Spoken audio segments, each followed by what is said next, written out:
Kutlehar Congress committee द्वारा कुटलैहड़ के जोगी पंगा में एक आभार रैली कार्यक्रम कांग्रेस अध्यक्ष राम आसरा शर्मा की अध्यक्षता में हुई। इस बैठक में कुटलैहड़ के विधायक विवेक शर्मा ने मुख्य अतिथि के रूप में शिरकत की। बैठक में कुटलैहड़ के सभी कमेटी प्रकोष्ठ मोर्चा के अध्यक्ष एवं सदस्यों ने उपस्थिति दर्ज करवाई। वाले इस दिसंबर में यहीं पे जो है फेस्टिवल मेला लगेगा, जहां पर जो है बहुत पर्यटक वहां से आएंगे। तकरीबन 2000 युवा को रोजगार जो है इस झील के आर पार जो आपको मिलेगा। 3 सालों में हम आपको साथ करके बताएंगे। 3 दिन पहले ही हमने इंडस्ट्रियल एरिया के लिए इसी गांव में 250 कनाल भूमि का चयन कर लिया है, जिसकी रिपोर्ट तैयार हो गई है। और वो रिपोर्ट जो है वो 1 हफ्ते के अंदर इंडस्ट्री विभाग को जाके कागज उसके तैयार हो गए और वो जाके जो है वो सबमिट होगी। और सरकार की अगर हमें मंजूरी मिल गई तो 6 महीने के अंदर अंदर इंडस्ट्री का काम जो इसी गाँव में शुरू। 20 ट्यूबवेल जो है हमने सैंक्शन करवा लिए हैं। पिछली पंचायतों में 20 ट्यूबवेल जो है इरिगेशन के लिए आपको लगाने जा रहे हैं, जो बहुत जल्दी इसका 6 महीने के अंदर अंदर हम जो बरसात के बाद में बरसात में बोल रहे होते हैं 6 महीने के अंदर अंदर आपको 20 ट्यूबवेल जो इरिगेशन के इसी पिछली पंचायतों में लगेंगे। 46 करोड़ की स्कीम के साथ अपनी लठियानी तक जो है लोगों को खेतों में पानी दिलाने का जो है काम जो शुरू होगा। आपके यहाँ पे सिंचाई भी शुरू होगी और पानी पीने के लिए भी जो उसकी कमी जो 3 साल के अंदर प्रोजेक्ट हम काम करके बनाए।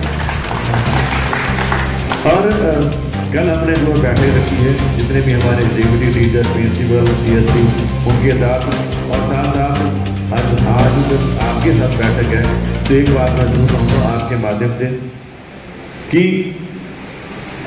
अब स्कूलों को बंद किया जा रहा है। कौन से स्कूल बंद किए जा रहे हैं?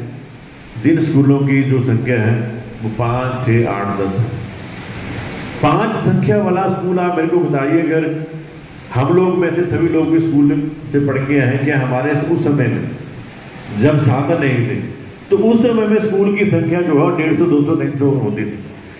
क्लास में 30, 40 बच्चों से कम बच्चे नहीं होते। आज क्या ऐसी मजबूरी है कि हमारे सभी लोग जो हैं जा रहे हैं। और आपकी मेहनत लगन, आपका जो भाईचारा था, आप लोग एक दूसरे के साथ इकट्ठे होके जिस तरह इस मंजिल को पाने के लिए आप आगे बढ़े, 2022 का चुनाव आपने जीता।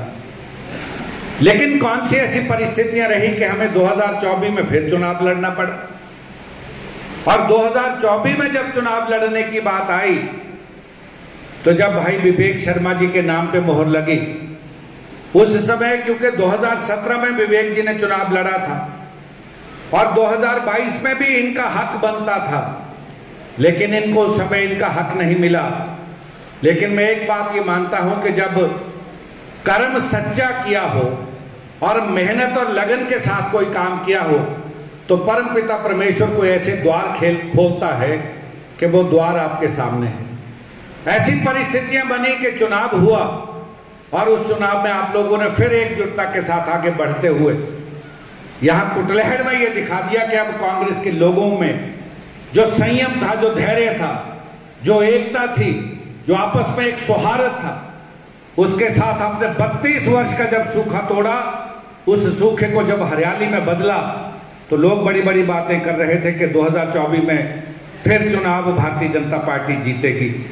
लेकिन मैं ये समझता हूं कि आप लोगों के अंदर जो एक ताकत थी वो ताकत मजबूती के साथ आगे बढ़ी और विवेक शर्मा अच्छे मार्जिन से जीत के आज विधानसभा में गए। और प्रदेश के माननीय मुख्यमंत्री का आशीर्वाद इनके ऊपर पूर्ण है। मैं अभी पिछले दिनों हम लोग शनिवार को शिमला में इकट्ठे हुए तो कुटलैहड़ के लोगों के काम करने के लिए ये माननीय मुख्यमंत्री जी के साथ वहां चर्चा कर रहे थे। और माननीय मुख्यमंत्री जी ने कहा कि विवेक जी, आप जितने मर्जी काम लाइए, कुटलैहड़ के लोगों के लिए काम करने की कोई मनाही नहीं है। ये मेरे सामने की बात है। और जिस शिद्दत के साथ ये व्यक्ति दौड़ रहे हैं, अब ये हमारा भी फर्ज बनता है, क्योंकि ये विधायकी, ये मत समझिएगा कि सरकार हमारी मात्र 3 वर्ष के लिए है। ये एक ऐसी सरकार प्रदेश में बनी है और एक ऐसा मुख्यमंत्री इस प्रदेश को अखिल भारतीय कांग्रेस कमेटी ने दिया है। जिस मुख्यमंत्री ने अपनी सारी बातें भुला के इस प्रदेश को किस तरह से आगे ले जाया जा सकता है, उसके लिए वो दिन रात काम कर रहे हैं।